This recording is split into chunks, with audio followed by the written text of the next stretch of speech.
Hello friends, welcome back to this channel. दोस्तों, इस video में हम लोग रिलायंस फ्यूचर को लेकर के एक बड़ी अपडेट आ रही है, हम लोग जानने की कोशिश करेंगे। लेकिन शुरू करें उससे पहले आपसे रिक्वेस्ट करना चाहूँगा कि अगर आप डीमैट अकाउंट या ट्रेडिंग अकाउंट ओपन कराना चाहते हैं, डिस्क्रिप्शन बॉक्स में एक लिंक आपके लिए ड्रॉप किया गया है। और दूसरी रिक्वेस्ट कि अगर आप चैनल को फर्स्ट टाइम देख रहे हैं, सब्सक्राइब करके बेल आइकन को ज़रूर से हिट कर लीजिए ताकि आपको किसी भी वीडियो की नोटिफिकेशन मिस ना हो।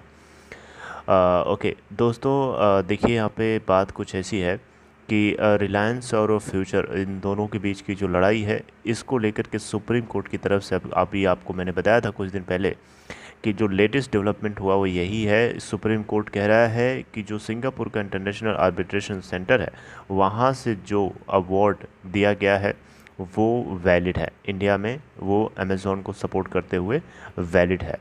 यानी जो इम्पोजिशन लगाई गई है सिंगापुर के इंटरनेशनल आर्बिट्रेशन सेंटर की तरफ से फ्यूचर ग्रुप के ऊपर, उसको वैलिड बताया है। ये कहीं ना कहीं फ्यूचर ग्रुप के लिए बुरी खबर थी।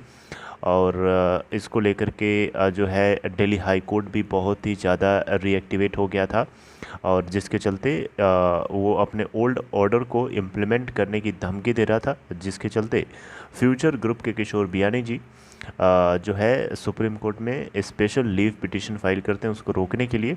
और इसी बीच ये खबर निकल के आ रही कि फ्यूचर रिटेल यानी किशोर बियानी जी जो है सुप्रीम कोर्ट के अंदर अमेज़ॉन के अगेंस्ट फिर से 3.4 बिलियन डॉलर की जो डील थी रिलायंस के साथ, यानी वही 27,000 समथिंग 25,000 समथिंग करोड़ रुपए, उसको लेकर के इन्होंने फिर से एक री अपील किया है सुप्रीम कोर्ट के अंदर, ये बताते हुए कि सर इस बार की ये जो केस है ये बहुत ही ज़्यादा अर्जेंट है, बहुत ही ज़्यादा चैलेंजिंग है हमारे ग्रुप के लिए, हमारे लोगों के लिए, हमारे देश के लिए, अलग अलग पॉइंट ऑफ व्यू से। दोस्तों, यहाँ पे 3.4 बिलियन डॉलर की जो डील है, ये डील इतनी ज़्यादा ज़रूरी है जितनी ज़्यादा एक इंसान को ज़िंदा रहने के लिए सांस लेना ज़रूरी है। क्योंकि दिन प्रतिदिन हमारा कर्जा बढ़ रहा है, यानी फ्यूचर ग्रुप का कर्जा बढ़ रहा है, और कर्जा कम करने का यही एक तरीका है कि हम उस कर्ज को ख़त्म करें।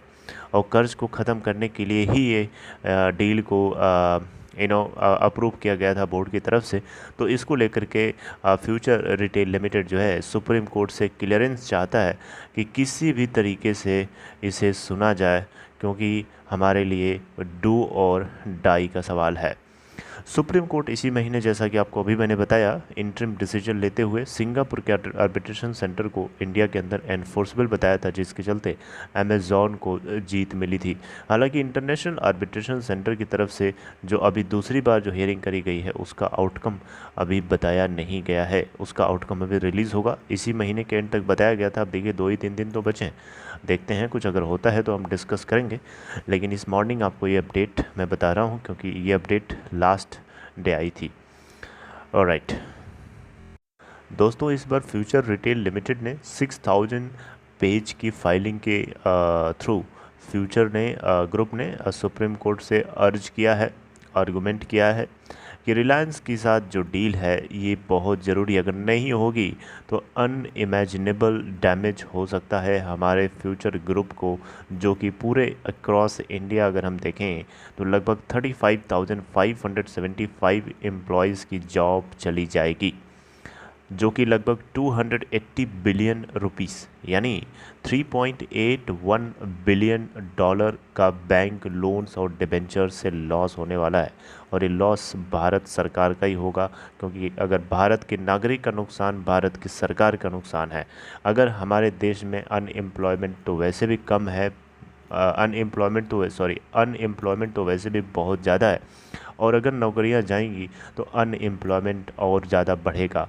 और जितना ज़्यादा देश में अनएम्प्लॉयमेंट होगा, यानी जितना ज़्यादा बेरोजगारी होगी, उतना ही ज़्यादा खर्चा कम होगा, उतना ही सरकार की जेब में उतना ही कम चंदा जाएगा।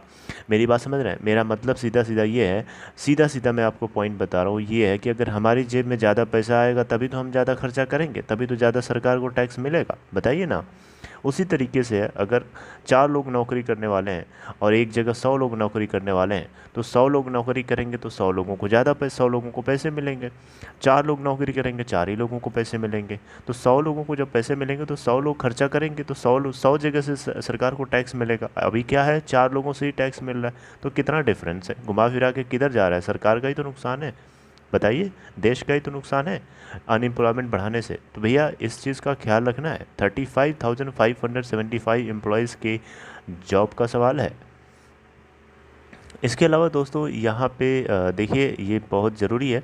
और यहाँ पे अगर हम देखें तो फ्यूचर काउंसिल को जो रिप्रेजेंट कर रहे थे उनका नाम है योगेंद्र पवार झा, राइट। तो इन्होंने ये चीज़ जो है डिस्कस करी on behalf of future retail limited या फ्यूचर काउंसिल, राइट।